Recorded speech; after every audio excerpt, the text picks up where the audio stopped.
Starobilé kamenné obydlia v obci Líšov pri Krupine sa dnes premenili na jeden veľký ateliér.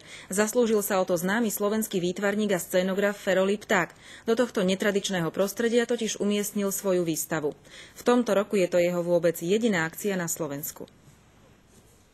Líšov je malá dedinka na úpäti Štiavnických vrchov, v ktorej dnes žije iba vyše 270 obyvateľov. Magické prostredie obce natoľko zaujalo umelca Fera Liptáka, že sa tu rozhodol vystaviť svoje diela. Opustené kamenné obydlia pol kilometra za obcov zrazu ožili farbami a návštevníkmi. Je to geniálny priestor pre výtvarníka. Autorom myšlienky bol Banskobystričan Ľuboš Ľupták, ktorému Líšov prirástol k srdcu. Výstava má do obce prilákať ľudí a ukázať im, aké bohatstvo tento zabudnutý kút v sebe skrýva.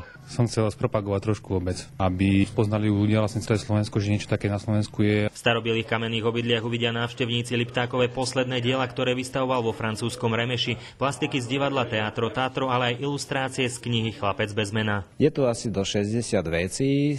Vyselektoval som práve také, aby ľudia na prvý pohľad sa v tom vedeli orientovať. Na takéto výstave som ešte nebol, tak by som povedal tak bokom od civilizácie. Inšpirácia na mnohé výstavy, že keby o tomto vedeli. Ja si myslím, že je to krásne. Sme spokojní. Výstava trvá netradične iba 24 hodín. Dôvody sú jednoduché: opustený priestor, ktorý treba strážiť. Nikto na Slovensku si myslím, že takú výstavu ešte nemal. Organizátori tejto výstavy by chceli, aby sa tieto kamenné obydlia využívali na podobné akcie aj v budúcnosti. Takéto priestory sú totiž na Slovensku skutočným unikátom.